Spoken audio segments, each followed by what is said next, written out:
Merci à tous d'être présents aujourd'hui pour ce premier épisode de la série de webinaires dédiée au biomimétisme marin, qui est organisé par l'ECBIOS en partenariat avec la communauté d'agglomération Pays Basque, la région Nouvelle-Aquitaine et la Chaire-Monta. Et aujourd'hui, on va s'intéresser du coup au biomimétisme, en quoi consiste la démarche avec le biomimétisme marin.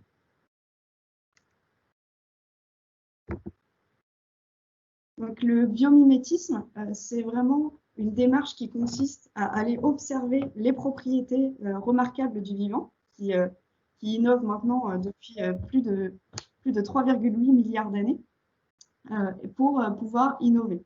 Donc ici, on a quelques exemples de champions du vivant, donc qui ont des propriétés remarquables exceptionnelles.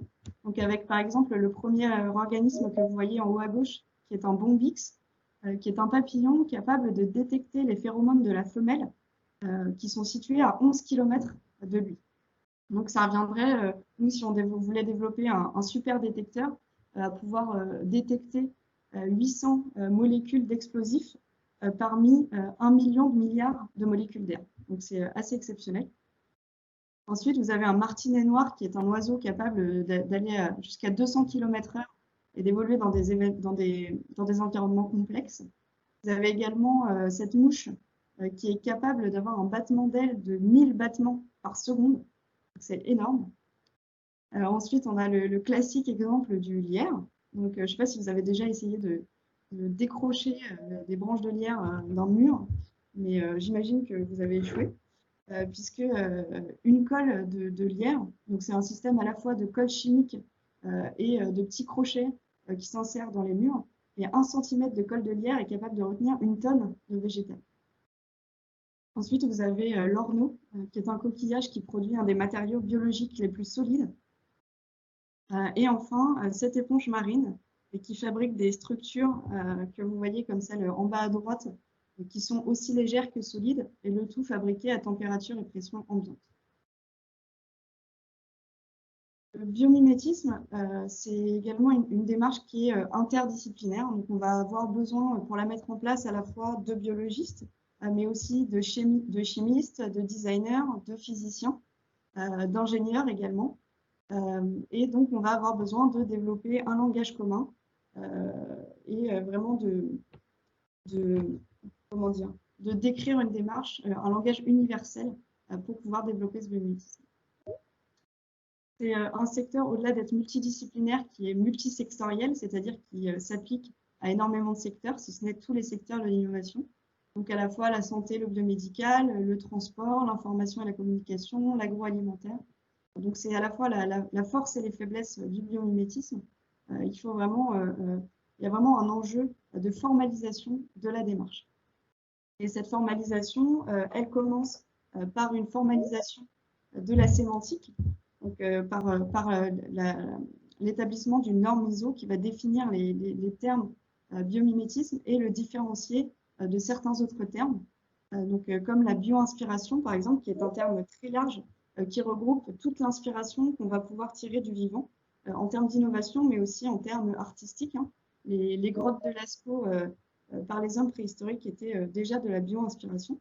Les peintures rupestres représentant des organismes relèvent déjà de la bio-inspiration. Ensuite, on a la biomimétique qui va vraiment être là l'étude des systèmes vivants et la transposition à l'innovation. Et enfin, le biomimétisme qui est innové par l'observation des systèmes vivants, mais vraiment dans une démarche au service de la durabilité. Donc, au croisement entre biomimétique et éco-conception. Donc, c'est une démarche qui s'applique à des secteurs très vastes. Maintenant, on peut définir quelques grands thèmes dans lesquels on va pouvoir développer du biomimétisme. Donc, par exemple, les thèmes d'énergie, matériaux, chimie, gestion de l'information et gestion de l'eau. Et en fait, pour chacun de ces grands thèmes, on va retrouver un certain nombre de cahiers des charges du vivant qui vont pouvoir nous aider pour développer des systèmes durables. Donc, par exemple, on va prendre le secteur de la chimie. Au début des années 90, certains chimistes se sont posé la question d'une chimie plus verte, donc qui allait vraiment à l'encontre de la chimie industrielle développée à l'époque. et ont essayé de définir comment on pourrait développer une chimie plus durable. Et donc, ils en sont venus au fait qu'il fallait utiliser des composés qui étaient abondants plutôt que des composés rares, donc plutôt utiliser carbone, azote, oxygène, faire une chimie à température et pression plus modérée, utiliser un solvant universel qui serait l'eau plutôt que des solvants organiques, et utiliser la catalyse enzymatique. Et en fait, tout ce cahier des charges, c'est également le cahier des charges du vivant, puisque c'est la chimie qui opère dans n'importe quelle cellule des organismes vivants. Et ce parallèle, on peut le faire dans différents autres secteurs. Par exemple, en agriculture, on va chercher aujourd'hui à utiliser moins d'intrants en pesticides et à développer des cultures qui soient basées sur l'agroécologie, donc avec vraiment un cycle des nutriments entre les espèces. Et encore une fois, c'est le cahier des charges du vivant. De même qu'en énergie, on va chercher aujourd'hui à développer des sources diversifiées, mais qui soient basées sur des énergies renouvelables, des énergies qui vont avoir tendance à nous permettre de stocker davantage de CO2. Et encore une fois, c'est le cahier des charges du vivant.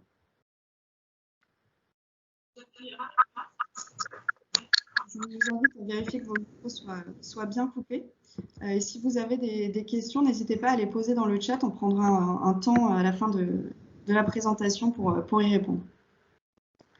Donc le biomimétisme, c'est une discipline qui voit un grand essor depuis le milieu des années 90, que ce soit en termes de publications scientifiques, de nombre de conférences et de nombre de brevets déposés. C'est notamment un secteur pour lequel la Chine et les États-Unis contribuent énormément, mais également en Europe, si on prend l'ensemble des pays d'Europe, on représente quand même près de 40% de la totalité des publications scientifiques.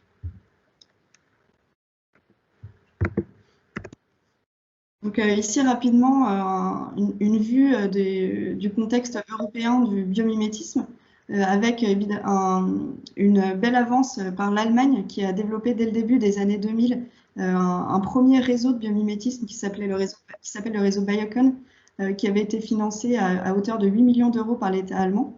Et ensuite, une dizaine d'autres réseaux qui ont été développés dans le pays et déclinés soit géographiquement, soit par thématique, donc matériaux, habitats, etc. Et puis, les autres pays d'Europe ont suivi, avec notamment des réseaux en Suisse, au Royaume-Uni. Et en France, on bénéficie de l'exemple de l'Allemagne et on essaye de s'en inspirer pour fédérer le développement du biomimétisme en France, avec notamment le réseau Cebios que je représente aujourd'hui.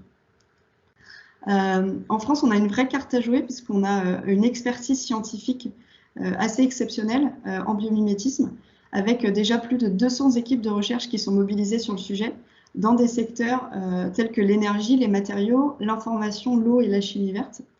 Et on bénéficie également d'un patrimoine naturel exceptionnel, puisqu'on possède 10% de la biodiversité mondiale, notamment avec les territoires d'outre-mer, la Polynésie française et la Guyane, par exemple. On a le 10e espace maritime au monde, et on a la chance d'avoir notre muséum d'histoire naturelle qui possède une des 3 plus grandes collections de spécimens, avec 68 millions de spécimens. Donc un vrai réservoir de richesse et d'inspiration qu'on peut en tirer. L'État français il y a encore un micro qui n'est pas coupé, excusez-moi si vous pouvez le couper. S'approprie petit à petit la démarche, donc à force de sensibilisation et de communication, on a l'apparition du biomimétisme dans des rapports de plus en plus fréquemment. Le CNRS a inscrit le biomimétisme dans son contrat d'objectifs et de performance des 5 prochaines années. L'ADEME se saisit également du sujet avec un partenariat avec le Cebios. Et France Stratégie, qui est l'organisme prospectif, a organisé une journée et rédigé un rapport sur les opportunités offertes par le biomimétisme pour l'innovation en France. Le Cebios, donc, qui est aujourd'hui le réseau français du biomimétisme, qui est composé d'une équipe pluridisciplinaire de chercheurs, de biologistes, de designers et d'ingénieurs, et qui vise d'abord à fédérer les acteurs du biomimétisme en France. Donc ça consiste d'abord par une identification, une carte de ces acteurs. J'ai un écho, donc je pense qu'il y a encore un micro qui est ouvert. Si vous pouvez vérifier qu'ils sont bien coupés chez vous. On accompagne également des projets de biomimétisme pour les industriels. Donc ça va de l'étude bibliographique, de recherche de modèles biologiques pour répondre à leurs problématiques, jusqu'aux prototypes pré-industriels avec nos partenaires opérationnels. On travaille également au développement de méthodologies du biomimétisme, donc avec le lancement de 3 thèses par Anne-Lyne Letard, Eduardo Blanco et Estelle Cruz, notamment dans les secteurs de l'habitat et de l'urbanisme. On contribue également à la formation, donc en intervenant à la fois dans les écoles d'enseignement supérieur, mais également avec le développement de nouvelles formations diplômantes, avec l'émergence notamment de 2 nouveaux masters en 2020, à l'ENSI Les Ateliers et à l'Université de Pau et des Pays de l'Adour. On communique évidemment beaucoup, on produit des rapports, on fait des conférences, etc. Et on travaille également à la démonstration, donc avec la préfiguration de plateformes techniques et notamment un projet de plateforme de caractérisation des matériaux biologiques pour lesquels on vient d'obtenir un financement PIA. Donc ici, vous avez quelques exemples de nos partenaires institutionnels, donc notamment le ministère de la Transition écologique et solidaire, et les régions avec lesquelles on travaille, notamment la région Nouvelle-Aquitaine avec qui on collabore depuis plusieurs années, et la communauté d'agglomération Pays Basque. Et quelques-uns de nos partenaires opérationnels, donc qui sont des écoles de l'enseignement supérieur, MISECO, l'Institut des futurs souhaitables, etc. Ici, quelques-uns de nos adhérents, donc qui sont des industriels, encore une fois, de tout secteur, avec des représentants du nautisme, de la cosmétique, de l'énergie. Maintenant qu'on a vu un petit peu ce qu'était le biomimétisme et où en était la démarche aujourd'hui, on va s'intéresser plus spécifiquement au milieu marin et aux opportunités offertes par la biologie marine. Donc l'océan, c'est vraiment un riche réservoir de connaissances scientifiques, avec pas moins de 13 prix Nobel qui sont issus de recherches menées sur des organismes marins, avec par exemple ici la découverte de la phagocytose qui avait été découverte chez l'étoile de mer, l'étude du choc anaphylactique sur les chiens grâce à du venin de méduse, les mécanismes fondamentaux de l'influx nerveux qui avaient été étudiés chez l'axone du calamar géant, ou encore au début des années 2000, l'étude des mécanismes moléculaires de la mémoire chez la limace de mer. Si vous êtes intéressé pour en savoir plus sur ces découvertes, il y a la liste complète dans le rapport CEBIOS dédié au biomimétisme marin que vous pouvez télécharger sur notre site. Le milieu marin, c'est un riche réservoir d'extraction, de recherche de molécules d'intérêt avec pas moins de 25 000 molécules qui sont utilisées actuellement dans les secteurs pharmacologiques et cosmétiques, donc en tant qu'anticancéreux, antibactériens, antiviraux, etc. Et en fait, les éponges marines produisent à elles seules 30% de ces molécules. Donc ici, vous avez une frise chronologique depuis l'apparition de la vie sur Terre il y a 3,8 milliards d'années. Et en fait, la vie a été pendant 3 milliards d'années uniquement marine. La biodiversité terrestre est extrêmement récente. Donc vous avez eu pendant ces 3,8 milliards d'années une évolution qui n'a pas été constante. Il y a des périodes où il y a eu ce qu'on appelle des booms de spéciation, où donc le nombre d'espèces a considérablement augmenté en un temps très court. Donc c'est le cas notamment lors de l'apparition sexuée, l'apparition de la reproduction sexuée. C'est le cas également au Carbonifère avec l'apparition des premiers grands arbres stockeurs de carbone. Et cette évolution, elle a aussi été ponctuée de grandes extinctions, phases d'extinction, donc notamment 5 extinctions de masse, où 70% à 90% de la biodiversité a disparu. Et on espère aujourd'hui évidemment ne pas être en train de vivre la 6e grande extinction de masse qui aurait la particularité d'être due à une seule espèce en particulier, l'Homo sapiens sapiens. Voilà. On a décrit actuellement 1,5 million d'espèces terrestres pour seulement 280 000 marines, parce qu'il y a un vrai enjeu d'exploration du milieu marin. On a caractérisé seulement 10% de la surface des océans au-delà de 200 mètres de profondeur, alors que dans le même temps, on a cartographié avec précision les surfaces de la Lune et Mars, qui sont situées pour ces dernières à 255 millions de kilomètres. Donc il y a un vrai besoin d'exploration. L'océan, il représente en volume 90% des volumes habitables et 70% en surface de la Terre. On y trouve une diversité d'habitats avec les récifs coralliens qui sont des puits de biodiversité énormes. Ils représentent en surface seulement 0,2% des océans et pourtant ils abritent un tiers de la biodiversité marine. On trouve également des monts sous-marins et des fosses sous-marines. On distingue les domaines benthiques qui sont les domaines à l'interface avec le sol et les espaces pélagiques qui sont les eaux océaniques libres. Donc ici, on a une proposition de classification de la biologie marine par taille, donc de quelques dizaines de nanomètres avec les virus jusqu'à plusieurs dizaines de mètres avec les grands mammifères marins. Les virus, c'est l'entité biologique la plus abondante des océans, puisqu'ils sont 10 fois plus nombreux que les bactéries et 100 fois plus nombreux que les microalgues. Et ils jouent un rôle de régulation des populations bactériennes majeures, puisqu'ils participent à la destruction de 40% de la biomasse des bactéries par jour. Ensuite, on trouve du coup les bactéries, les microalgues et les planctons.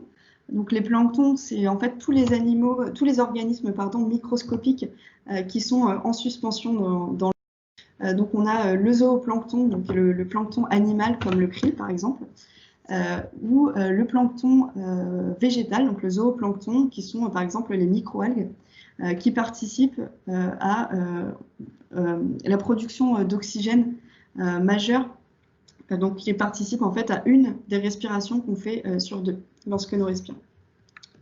On trouve ensuite les mollusques, les crustacés, les spongiaires, donc les éponges, les cnidaires avec les anémones par exemple, et les échinodermes avec les oursins et les étoiles de mer. Ensuite, à une échelle un peu plus grande, les reptiles, les poissons et les mammifères marins. Donc, le milieu marin, c'est un milieu qui a des propriétés physico-chimiques extrêmement particulières. C'est un milieu qui est continu, connecté et stable. Connecté parce que vous n'avez pas de barrière physique qui vous empêche d'aller d'un point à un autre de l'océan. Qui est assez stable à la fois dans l'espace et dans le temps, puisque les propriétés de pH et de salinité ont assez peu évolué ces derniers millions d'années, et également stable dans l'espace, puisque les propriétés sont les mêmes d'un point à un autre du globe. C'est un milieu qui est soumis à des pressions et à des turbulences permanentes. Donc là, vous avez des espèces qui développent des stratégies, soit en termes d'ancrage, soit en termes de déplacement. Vous avez une dispersion par les courants qui rendent les propriétés de communication et de reproduction compliquées. Donc vous avez par exemple l'apparition de l'écolocation pour la communication. Vous avez également des stratégies de reproduction ou de communication par la production de métabolites secondaires, donc des molécules qui sont dispersées dans le milieu. C'est un milieu pour lequel l'oxygène et les nutriments sont dissous. Donc là, vous avez des adaptations en termes de filtration. Donc par exemple, Aplycina fistularis, de son joli nom, qui est une éponge marine, qui est capable de filtrer son volume en eau en 20 secondes, grâce à un système de mise en mouvement de l'eau à travers ses canaux par des petites flagelles. C'est un milieu dans lequel la salinité est extrêmement élevée. On a 35 grammes de sel par litre d'eau en moyenne. Donc là, ça va poser des adaptations en termes de régulation du taux de sel dans les cellules. Donc avec, par exemple, soit la compensation de la perte d'eau par le besoin de boire en permanence et d'excréter les sels, soit des cellules qui sont concentrées au sein des organismes à la même concentration que le milieu extérieur. C'est un milieu pour lequel on a des rayonnements UV qui sont extrêmes près de la surface. Donc là, on va avoir des stratégies de protection développées par les organismes, donc notamment par la production de molécules anti-UV, par les algues rouges par exemple. Et à contrario, on va avoir une absence totale de lumière dans les abysses, avec des gradients de pression énormes. et notamment près des sources hydrothermales, donc qui rejettent de l'eau à plus de 300 degrés dans les abysses, donc qui sont quand même des milieux extrêmement difficiles. Et pourtant, on y trouve de la vie, avec par exemple ces annélides marins qui peuvent faire jusqu'à 2 mètres, que vous voyez sur l'image en bas, qui sont capables d'évoluer dans des conditions pareilles. Et on s'est aperçu qu'en fait, ils pouvaient vivre dans ces conditions, notamment grâce à une symbiose effectuée avec des bactéries qui sont capables de fixer du carbone, donc de produire de la matière organique, non pas en utilisant l'énergie lumineuse, puisque vous avez une absence totale de lumière, mais en utilisant l'énergie chimique qui est produite en oxydant certains composés réduits qui sont par exemple le sulfure d'hydrogène qui sont émis par les sources hydrothermales. Et en fait, ces bactéries vont produire une source de nourriture par ces annélides, et en échange, ces annélides vont accueillir les bactéries au sein de leur branchie et vont pouvoir, par mise en circulation des fluides, renouveler constamment le milieu des bactéries avec de l'eau riche en nutriments. On a un petit peu décortiqué les spécificités du milieu marin et quelques exemples d'adaptation de ces espèces à ce milieu particulier. On va pouvoir s'intéresser au biomimétisme.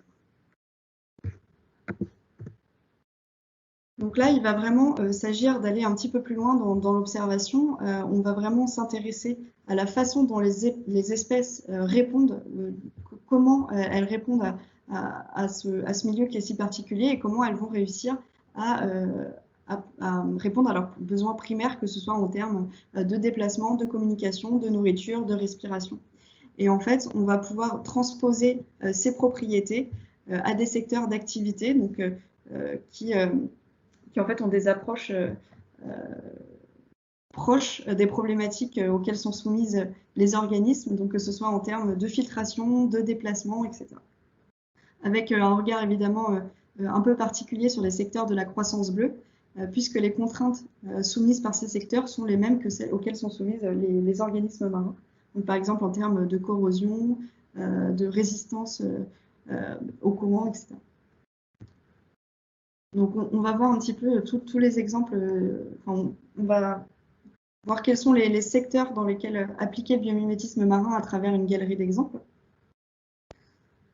Donc, par exemple, des exemples assez classiques qui passent par l'observation de la façon dont les organismes marins se déplacent, avec par exemple Ilenergy, qui développe une hydrolienne basée sur l'observation du mouvement ondulatoire des poissons et qui vont permettre de développer une hydrolienne qui convertit l'énergie des courants marins en énergie électrique et qui, par rapport à une éolienne classique, va permettre de densifier les champs d'éoliennes et le tout avec un impact moindre sur la biodiversité marine.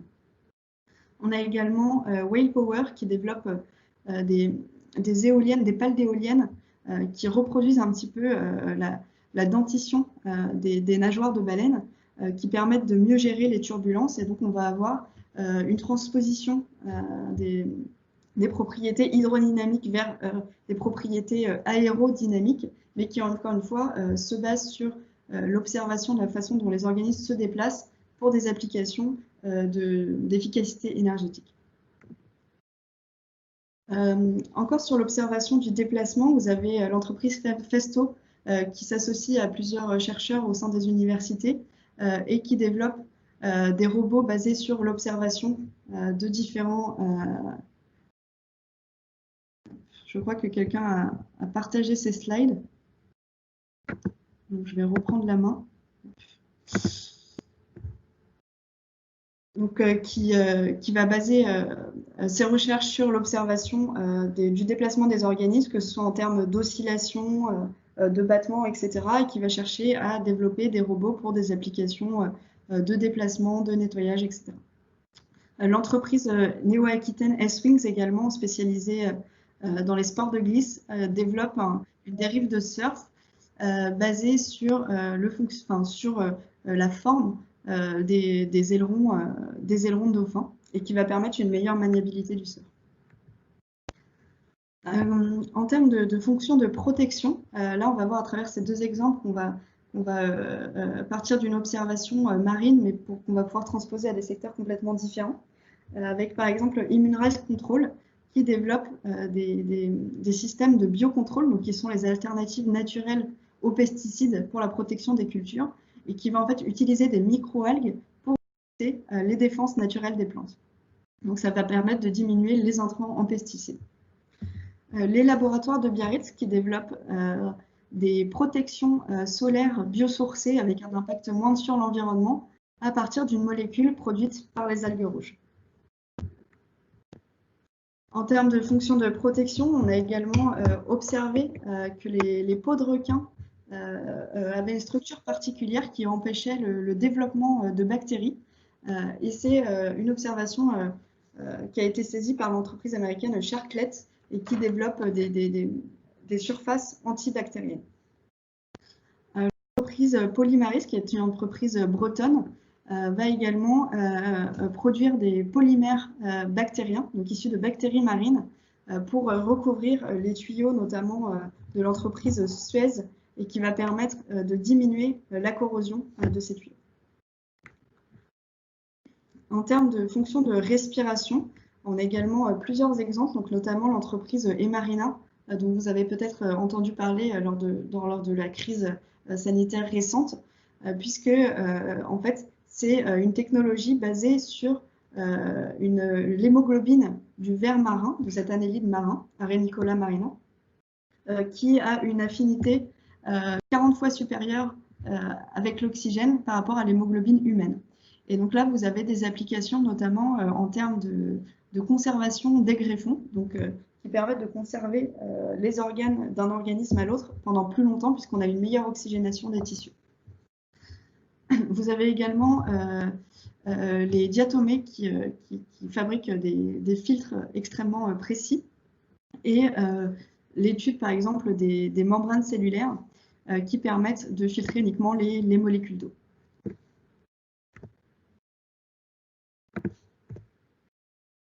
Les fonctions de communication ont plusieurs applications, donc notamment les organismes qui vivent notamment dans les abysses, qui produisent des molécules bioluminescentes pour des fonctions de communication, également de prédation et de reproduction.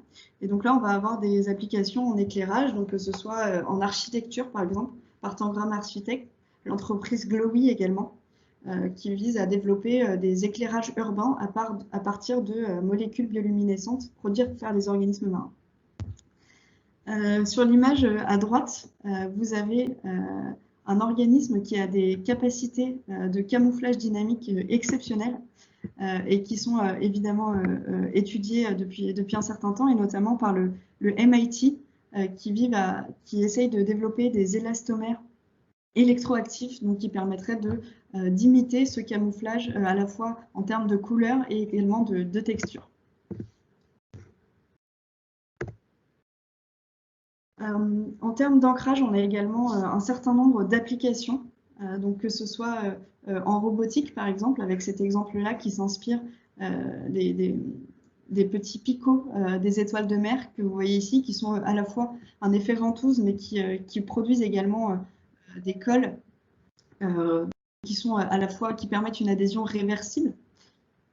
On a également un certain nombre de cols qui sont issus d'organismes marins, donc par exemple inspirés du byssus de moule, et qui permettent de développer des cols qui soient moins toxiques, donc sans utilisation de formaldéhyde.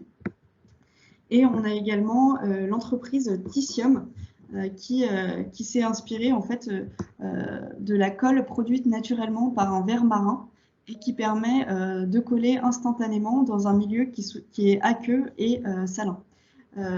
Et donc, un milieu salin et aqueux qu'on retrouve, c'est le milieu du corps humain. Et en fait, ça va permettre de développer des colles chirurgicales qui se solidifient instantanément et qui permettent de coller dans ce milieu particulier.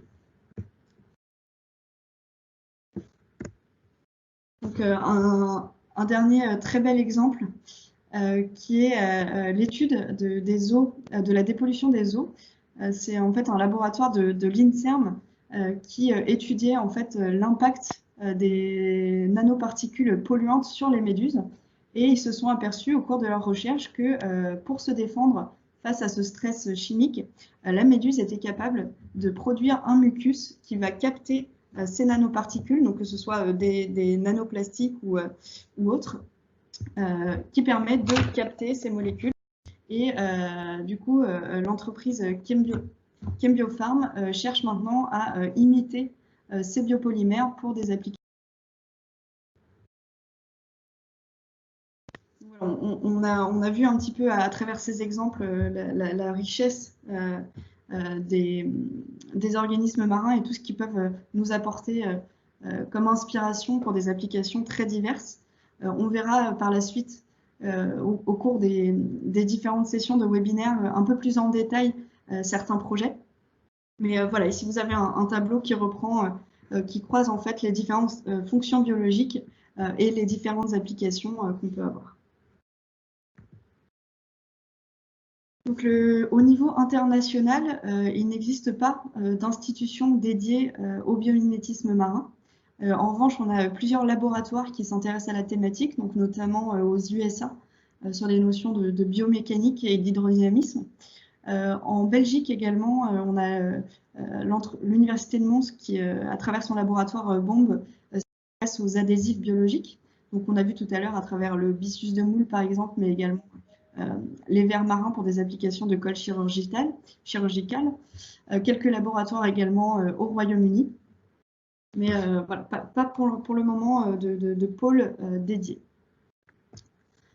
En France, on a la chance, encore une fois, de bénéficier d'expertise scientifique très intéressante, donc à travers les différentes stations marines du Muséum d'histoire naturelle, à travers les différentes stations marines de Roscoff, Banyuls, etc. L'IFREMER également, le CRIOB en Polynésie française, l'Institut de recherche pour le développement et l'Institut océanique Paul Ricard. C'est une liste non exhaustive de tous les laboratoires qui possèdent des connaissances riches en biologie marine. Et on a également, encore une fois, la chance d'avoir un patrimoine naturel exceptionnel avec le 2e espace maritime du monde et l'accueil d'une biodiversité exceptionnelle. Donc, je vais laisser la parole à Delphine Matou de la communauté d'agglomération Pays Basque, qui va vous présenter en fait un projet de développement d'un pôle dédié au biomimétisme marin par le CEBIOS et la communauté d'agglomération Pays Basque en région Nouvelle-Aquitaine. Juliette, tu m'entends? Oui. C'était pas Maïder qui devait intervenir avant moi? Si, peut-être. Si, tu as raison. Excuse-moi. Il n'y a pas de souci. Du coup, si tu veux prendre la parole. Donc, Maïder, qui est chargé de mission Croissance Bleue à la région Nouvelle-Aquitaine, avec lequel le CEBIOS collabore depuis 2015.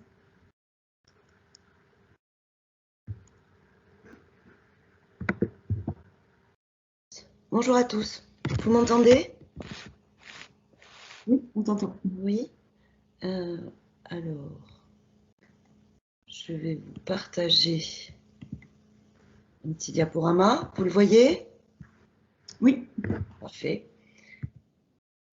Donc, en fait, enchantée, donc Maïda Sola Sagasti. Donc, je suis chargée de mission au sein du pôle développement économique et environnemental, donc pour la région Nouvelle-Aquitaine, au sein des filières stratégiques, donc celle de la croissance bleue, qui porte effectivement la démarche biomimétisme, avec laquelle nous avons conventionné avec le CEBIOS dès 2016, de manière à pouvoir implanter sur l'ensemble du territoire ce levier d'innovation.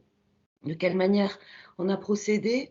D'abord avec la réalisation d'une cartographie des acteurs, pour voir un petit peu à quoi ressemblait effectivement le territoire sur ce sujet-là. Ça a montré effectivement une richesse académique dans le domaine et un nombre de projets entrepreneuriaux assez significatifs, que ce soit au niveau des grands groupes, mais aussi des startups, évidemment le monde académique. Donc, a été réalisée une étude d'impact socio-économique par le bureau d'études Vertigolab, qui est également sur notre territoire, de manière à faire un petit peu de prospective et voir si effectivement le biomimétisme venait s'introduire sur 4 thématiques, en l'occurrence chimie matériaux, habitat bâtiment, mais évidemment agriculture au regard du territoire de la Nouvelle-Aquitaine, qui est une région très très agricole, et évidemment la croissance bleue. Ça a effectivement démontré que si 25% de l'Aquitaine adoptait le biomimétisme, il y aurait des gains significatifs en matière de production et d'emploi, puisqu'il serait évalué à plus de 5000 emplois supplémentaires, en particulier sur le secteur agricole et bâtiment habitat. Donc ça a permis d'asseoir un petit peu la démarche. Et ensuite, ont été ouverts donc, des groupes de travail qui se sont réunis 7 fois, effectivement, faisant intervenir plus d'une trentaine de conférenciers très variés autour des 3 sujets qui ont donc été, thèmes qui ont été arrêtés, à savoir les matériaux bio-inspirés, le biomimétisme marin et l'habitat.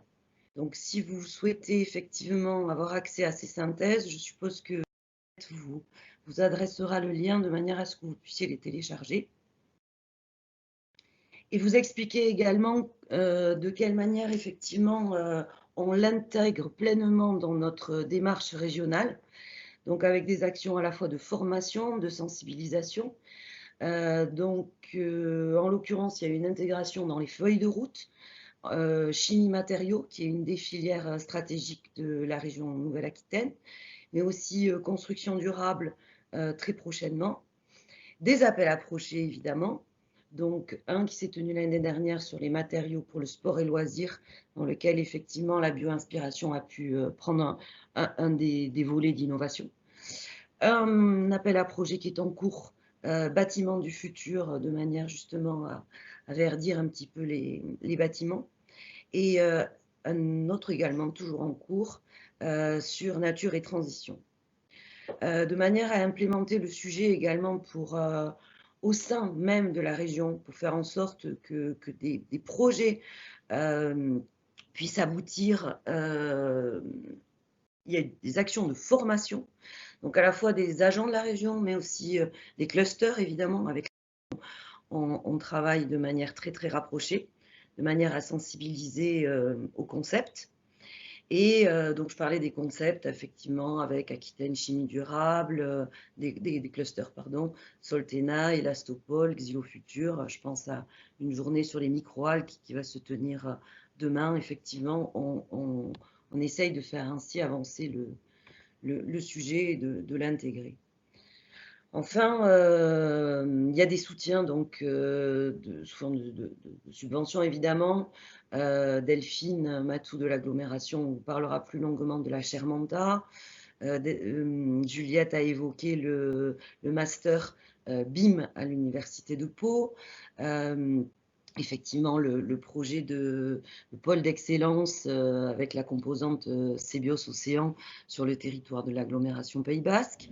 Et puis, effectivement, des événements auxquels je me permets justement de vous confier, puisqu'effectivement, sur Novac aura lieu un lab biomimétisme et design, dont je vous parlerai un petit peu plus tard par rapport à l'appel à projet sur le design bio-inspiré.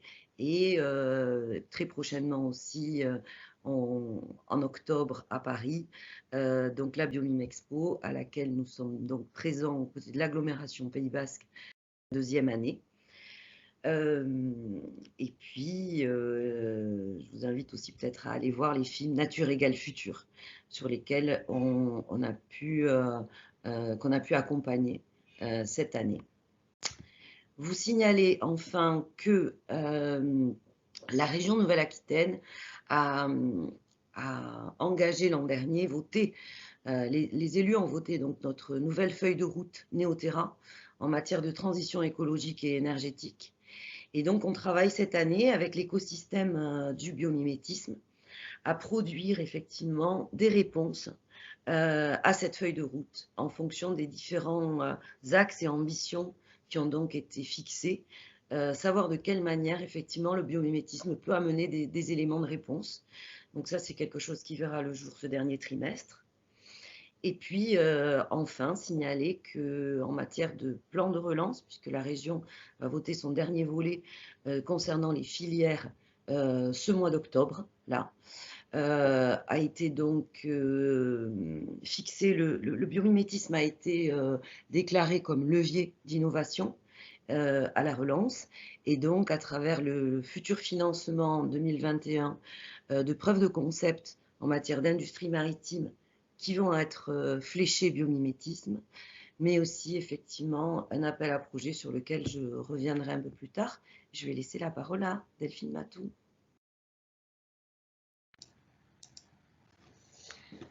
Bonjour tout le monde, c'est bon, est-ce qu'on m'entend, est-ce qu'on me voit? On est bon, il ne reste plus qu'à partager l'écran. Ça met un peu de temps, hop. C'est bon. Vous voyez la présentation? Okay. Hop, on est bon. Donc bonjour tout le monde, donc, je suis Delphine Matou, je suis chargée de mission économie bleue et innovation au sein de la communauté d'agglomération Pays.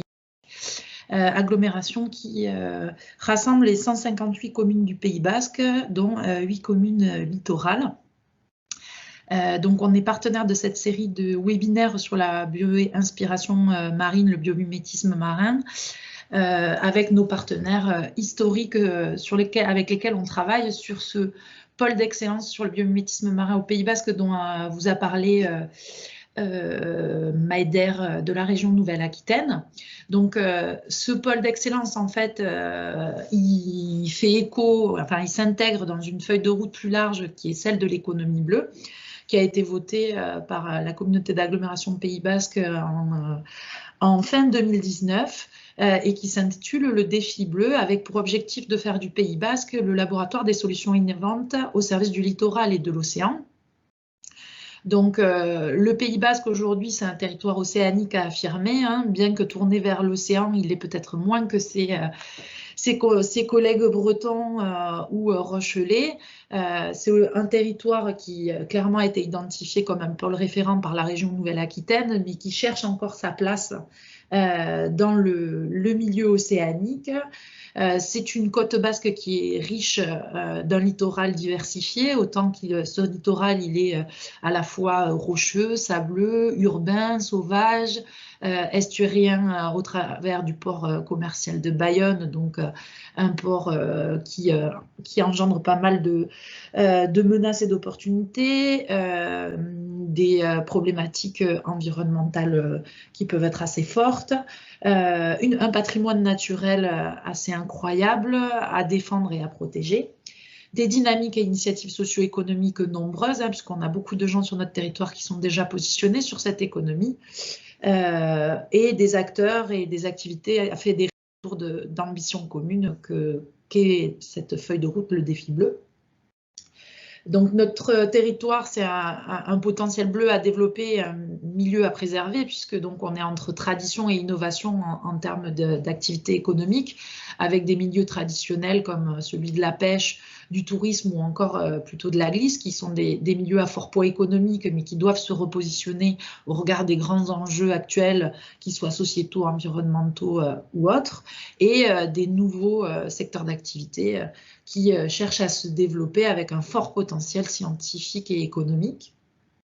En même temps, une dynamique d'acteurs uniques liée à la connaissance. On a la chance d'avoir des associations très fortes sur notre territoire, telles que Surfrider qui a son siège Europe, du Flocon à la Vague, on a le CPIE Littoral, on a des outils comme la Cité de l'Océan, l'Aquarium de Biarritz qui nous permettent de diffuser pas mal de choses auprès du grand public. Et en même temps, on a un espace littoral sous pression, comme tous les espaces littoraux où se concentrent les populations, où on subit l'artificialisation du sol, des sols, et en même temps où on ressent le plus fortement l'impact du changement climatique, que ce soit au travers des tempêtes, l'augmentation du niveau de la mer, l'érosion du trait de côte, etc. Donc, pour répondre à ces enjeux, au regard de ces opportunités, de ces menaces, le Pays Basque se positionne en tant que laboratoire des solutions innovantes au service du littoral et de l'océan, avec 4 piliers. la préservation et la protection des écosystèmes au cœur du développement de l'économie bleue, la structuration et le développement d'un écosystème économie bleue, l'innovation et la connaissance comme moteur, et le territoire au service de l'expérimentation de solutions grandeur nature. Donc 4 piliers sur lesquels on va s'appuyer, 4 principes sur lesquels on va s'appuyer pour développer une économie bleue durable sur notre Pays basque. Donc le premier pilier, l'objectif, c'est de valoriser certes ce que peut nous apporter l'océan, comme l'a bien explicité Juliette durant sa présentation, mais tout en le préservant et le protégeant. Donc, l'objectif, c'est d'observer l'état écologique de nos écosystèmes, d'accompagner la mutation des modèles de développement économique des entreprises sur notre territoire afin de privilégier un développement économique qui préserve ces écosystèmes et bien évidemment anticiper l'impact du changement climatique d'ores et déjà en s'appuyant sur la feuille de route Néoterra dont vous a parlé Maïder, mais également d'autres préconisations que l'on peut avoir nous localement avec le plan climat du Pays basque. Notre écosystème au Pays basque, comme je vous l'ai explicité, il est traditionnel et en même temps émergent. Donc l'objectif, c'est d'accompagner tous les secteurs d'activité, quels qu'ils soient, à se repositionner, à se tourner vers des activités économiques plus durables et moins impactantes, que ce soit pour le tourisme, pour la pêche et l'aquaculture, mais aussi en favorisant le développement d'activités économiques à fort potentiel, comme les énergies marines renouvelables ou encore la valorisation des ressources marines, et fédérer tous ces acteurs au sein de ce domaine d'activité stratégique qui est l'économie bleue, en essayant de se concentrer sur ces ambitions communes. Alors pour cela, on s'appuie sur les clusters que l'on peut avoir sur notre territoire, qui fédèrent les acteurs, et le CBIOS, bien évidemment, qui est un de nos interlocuteurs privilégiés dans ce domaine de l'économie bleue durable. Le Pays basque en tant que territoire d'expérimentation grandeur nature, on sait très bien que quand on veut développer des innovations dans le secteur maritime, le plus difficile, c'est passer à l'échelle 1. Et donc, l'objectif étant de mettre à disposition des porteurs de projets, des développeurs de solutions, des sites et des espaces d'innovation pour qu'ils puissent mettre en œuvre leurs solutions en facilitant les démarches déjà en place pour expérimenter en conditions réelles. Pour ce faire, on s'appuie sur deux moteurs que sont l'innovation et la connaissance. On est persuadé que l'innovation est un vecteur de développement économique fort pour nos entreprises et qui peut être durable en étant au service de l'océan et du littoral. Donc l'océan comme source d'inspiration et d'innovation, vous l'aurez compris, nous, en tant que collectivité, communauté d'agglomération de Pays basque, on fait le pari du biomimétisme et plus spécifiquement du biomimétisme marin. On s'appuie sur un réseau de partenaires que je présenterai après, universitaires, recherche, centres de ressources. On s'appuie aussi sur la connaissance, comme le disait Juliette, autant les espèces terrestres sont relativement bien connues, autant celles marines ne le sont quasiment pas. On a un vrai besoin de connaissance sur ces espèces. Et donc, pour ce faire, on va s'appuyer sur les projets, organismes qui travaillent sur ces sujets-là. Donc, on a un programme ERMA qui vise à faire le suivi des mammifères marins, l'IFREMER qui est présente sur notre territoire et avec lequel on travaille étroitement, et une fédération de recherche, milieux et ressources aquatiques qui travaille à améliorer la connaissance sur ces milieux-là. Et donc, pour développer l'innovation et la connaissance, on s'appuie sur notre modèle qui est un modèle technopolitain, qui est un outil privilégié qui a 3 piliers, l'enseignement supérieur, la recherche et l'entrepreneuriat, le développement économique. Aujourd'hui, ce modèle technopolitain, c'est la Technopole Pays basque qui rassemble 3 sites. Isarbel à Bidart sur le numérique, Technocité à Bayonne sur matériaux et aéronautique et robotique, Arkinova sur la construction et l'aménagement durable, et IDE Océan, donc l'innovation durable au service de l'océan, qui a la spécificité d'être multisite puisqu'il adresse différents secteurs d'activité. Un premier outil qui est créé à Luz, à Saint-Jean-de-Luz, qui est une pépinière atelier de prototypage sur l'éco-conception, l'éco-innovation, notamment au service de la glisse, de l'industrie des sports aquatiques, et Biomime, donc le pôle d'excellence sur le biomimétisme marin, qui est le projet qui nous anime. Donc, c'est un projet qui est issu d'une réflexion et d'une dynamique partenariale. C'est un projet qui est mené depuis un certain nombre d'années et qui s'appuie sur l'expérience de la région Nouvelle-Aquitaine, qui est la collectivité pionnière sur le développement et la promotion du biomimétisme comme levier de croissance. Donc, on travaille avec eux étroitement sur le développement de cet outil. l'Université de Pau et des Pays de l'Adour, qui est l'université qui est située sur notre territoire et plus largement sur les Pyrénées-Atlantiques, et le CBIOS, qui est le Centre d'expertise et d'études sur le biomimétisme, et comme vous l'aurez entendu et vu via la présentation de Juliette, qui est l'expert sur le biomimétisme, et plus spécifiquement pour nous sur le biomimétisme marin. Ce projet, qu'est-ce que c'est? C'est un centre d'innovation et de recherche sur le biomimétisme marin et l'océan. C'est un lieu hybride que l'on veut pour promouvoir l'innovation ouverte et qui aura la spécificité de rassembler dans un même lieu des chercheurs, des entreprises, des entrepreneurs, des porteurs de projets, des équipes projets et des étudiants. Donc, il sera constitué de 4, on va dire, grandes entités. L'IPREM Océan, donc je le présenterai un peu après, qui regroupera 30-40 personnes. Un espace projet dédié aux étudiants du master matériaux bio-inspirés, que je vais vous présenter ensuite, et un espace projet dédié aux entreprises, le CBIOS Océan et une pépinière d'entreprise, puisque l'objectif, c'est vraiment de transférer les outils, les méthodologies du biomimétisme vers le monde économique pour qu'ils l'embrassent et puissent voilà, s'approprier ces méthodologies d'innovation. Donc, première entité, l'IPREM. Donc, l'IPREM, c'est un institut mixte de recherche entre le CNRS et l'Université des Pau et des Pays de l'Adour, qui rassemble plus de 200 personnes qui sont structurées autour de 3 pôles.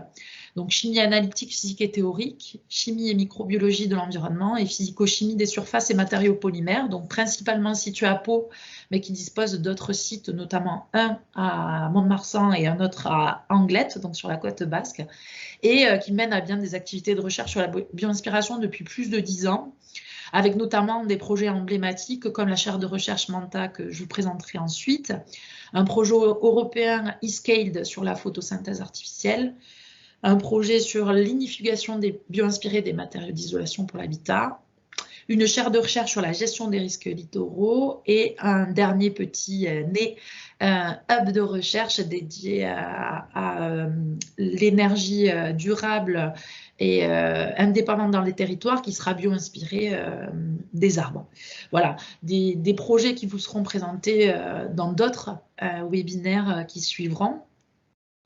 La chaire de recherche Manta, je vais vous la présenter très brièvement parce qu'elle fera l'objet de présentations plus spécifiques lors des prochains webinaires, notamment le prochain sur les bioressources marines qui doit être début novembre. Donc c'est une chaire qui est partenariale, qui implique à la fois l'Université de Pau et des Pays de l'Adour et l'Institut de recherche l'IPREM, des partenariats collectivités, enfin institutions publiques avec la région et la communauté d'agglomération Pays Basque, mais aussi le comité des pêches qui est partenaire de ce projet-là et des entreprises, laboratoire de Biarritz dont vous a parlé Juliette qui développe des dermocosmétiques solaires biosourcés et LIS qui est un laboratoire de recherche, bureau d'études qui travaille sur tout ce qui est vinification sous-marine, donc assez spécifique, mais voilà, qui a un projet de recherche sur les matériaux bio-inspirés. Et l'objectif de Manta, c'est de développer des biomatériaux bio-inspirés et durables en minimisant leur impact sur l'environnement marin et humain. Donc, on est dans une véritable logique d'économie bleue circulaire, puisqu'on va de la valorisation de bioressources marines, alors non alimentaires ou les coproduits de la pêche. Il faut savoir que les déchets de la pêche, ça représente plus de 20 millions de tonnes par an. Donc, l'objectif, c'est d'aller en concurrence d'une valorisation alimentaire. Ensuite, donc, grâce à ces ressources marines et ces coproduits, donc, on va développer des procédés verts pour extraire des biomolécules et des biopolymères de ces ressources-là. Donc, ces procédés verts seront physiques, enzymatiques ou autres. Ça permettra soit d'extraire des biomolécules, soit des biopolymères. Grâce à ces matériaux de base, entre guillemets, ces biomolécules et ces biopolymères, un travail de développement de biomatériaux sera mis en œuvre avec de la fonctionnalisation, des hydrogels, des composites. Voilà, ces matériaux bio-inspirés pourront prendre plusieurs formes en fonction de leurs usages. Qui pourront être à la fois dans le biomédical, dans la cosmétique, dans d'autres secteurs d'activité. Et pour finir la roue de l'économie bleue circulaire, l'objectif, c'est d'étudier leur impact à la fois sur la santé humaine et sur l'environnement, en étudiant leur biodégradabilité et leur impact sur l'environnement marin, pour être dans une logique d'économie bleue circulaire complète. Si vous voulez en savoir plus, je vous laisse participer au prochain webinaire où Susana Fernandez, qui est la responsable de la chaire, vous présentera plus en détail chacune des étapes de cette chaire-là. Autre brique du projet de pôle d'excellence, le Master BIM, Master Matériaux Bio-Inspirés, donc master qui est porté par l'Université de Pau des Pays de l'Adour notamment, hein, enfin piloté par l'Université de Pau et des Pays de l'Adour. Donc c'est l'objectif, c'est voilà, de permettre à des étudiants de chimie, de biologie, de physique, de géologie, de participer à un enseignement dédié à la bio-inspiration pour développer des matériaux dans une logique de projet plutôt que d'enseignement, on va dire, magistral, avec de l'immersion, des rencontres avec des universitaires, le CBIOS, voilà, dans l'objectif d'avoir toutes les clés ensuite quand ils intégreront soit des structures privées, soit des structures publiques pour développer et mettre en œuvre la bio-inspiration dans leur futur métier. Autre brique du projet, le CBIOS. Juliette vous l'a présenté. Donc nous, l'objectif, c'est d'intégrer le CBIOS dans ce pôle d'excellence afin notamment et principalement d'accompagner les entreprises en faisant émerger des projets, en leur mettant à disposition, on va dire, leur expertise pour mener à bien des études, faire la recherche de modèles biologiques, les accompagner dans le prototypage, etc. Mobiliser les experts de leur réseau sur la bio-inspiration, accompagner méthodologiquement et stratégiquement les entreprises pour qu'elles intègrent le biomimétisme dans leur stratégie de recherche, développement et d'innovation, et la mise en place de processus internes et labs dans les entreprises du territoire, et aussi contribuer à la formation sur la bio-inspiration marine. On va suivre l'exemple aussi de la région en proposant des formations à la fois aux acteurs de l'accompagnement des entreprises, que ce soit les clusters, les acteurs de l'agglo ou autres, et les entreprises pour qu'elles puissent être sensibilisées à ce qu'est la bio-inspiration marine et comment l'intégrer dans leur projet. Et ensuite, pour finaliser ce projet-là, il faut bien évidemment accompagner les entreprises de façon plus globale et pas uniquement sur la dimension biomimétique. Et donc, on proposera une pépinière avec un accompagnement des porteurs de projets via un parcours entrepreneurial, accompagnement financier, technologique et technique, bien évidemment, en lien avec le CBIOS, en leur permettant d'avoir des formations sur le pilotage d'entreprises innovantes, des animations collectives et des animations de sites et de la filière pour essayer de faire percoler, bien évidemment, toutes ces belles choses qui seront développées sur d'autres entreprises ou d'autres secteurs d'activité à venir. Voilà.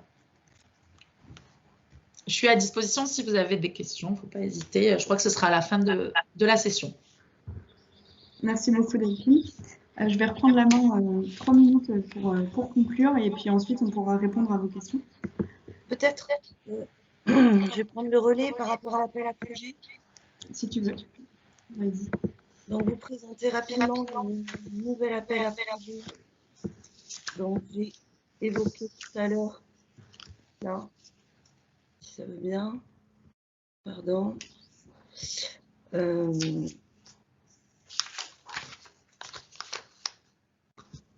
Voilà, non. Donc l'appel à projet design bio-inspiré à destination des industriels, donc qui s'inscrit dans le cadre du plan design de la région et en fait qui vise à favoriser l'innovation par le design. Donc sachez que si vous êtes une entreprise néo-aquitaine, un labo, un cluster, un pôle de compétitivité, ou si vous voulez travailler d'ailleurs en commun, vous pourrez effectivement assister à des ateliers qui vont se dérouler sur tout le territoire à partir de la semaine prochaine, entre octobre et novembre. Il y aura sur le territoire notamment du Pays Basque à Saint-Jean-de-Luz un atelier qui se déroulera donc de 17 à 19 h à Créaluz. Un atelier auquel nous vous invitons à vous inscrire de manière à pouvoir ainsi développer des projets de ce type. Je suis navrée, je suis obligée de vous quitter. et je vous remercie bien. Au revoir. Merci Maïder. Effectivement, on va vous remettre le lien pour les inscriptions aux ateliers, mais il y a plusieurs dates.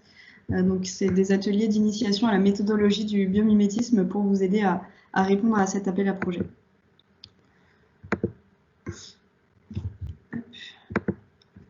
Donc, pour conclure, n'hésitez pas également à vous inscrire aux prochaines sessions de cette série de webinaires donc, qui seront déclinés par thème avec l'accueil d'intervenants extérieurs qui vont vous présenter un peu plus dans le détail leur projet d'innovation par le biomimétisme marin. Avec notamment la prochaine session le 5 novembre, on pourra accueillir Susana Fernandez de la Charmanta, le comité des pêches basques et l'IFREMER également qui travaille sur le développement de polymères issus de bactéries marines. Une prochaine session le 24 novembre sur des exemples d'applications dans le domaine de la santé et de la cosmétique. Et le 17 décembre, une session dédiée au biomimétisme marin et au nautisme. Donc on accueillera notamment la start-up Phoenix, l'entreprise Finsulate et des représentants de Naval Group. Voilà, si un des thèmes vous intéresse particulièrement, n'hésitez pas à aller vous inscrire. On vous donne également rendez-vous pour le grand événement annuel du biomimétisme qui aura lieu le 20 octobre prochain à la Cité des Sciences et de l'Industrie, donc Biomimexpo pour la 5e édition. Vous pourrez également rencontrer la communauté d'agglomération Pays Basque et la région Nouvelle-Aquitaine qui tiendront un stand lors de cet événement. Et vous pourrez également assister à différents ateliers, à des plénières également, des conférences et rencontrer tous les acteurs du biomimétisme en France qui seront présents. Si vous voulez aller un petit peu plus loin dans la découverte du biomimétisme, je vous invite à consulter les différentes ressources disponibles en ligne, donc notamment les rapports du CBIOS pour lesquels vous avez le lien dans le chat, mais également des vidéos pédagogiques Nature égale futur qui sont disponibles sur YouTube et qui présentent plusieurs exemples de biomimétisme, donc une quinzaine d'épisodes sur le marin, mais pas que. C'est des épisodes assez courts, hein, de 5 minutes, donc n'hésitez pas à aller voir. Et le lancement également d'une exposition permanente à la Cité des Sciences et de l'Industrie qui a ouvert le 18 septembre dernier. Donc si vous êtes en région parisienne ou si vous avez l'intention de venir à la Biomimexpo, n'hésitez pas à coupler votre visite avec un passage par cette exposition en famille ou entre amis. Voilà, merci beaucoup pour votre attention.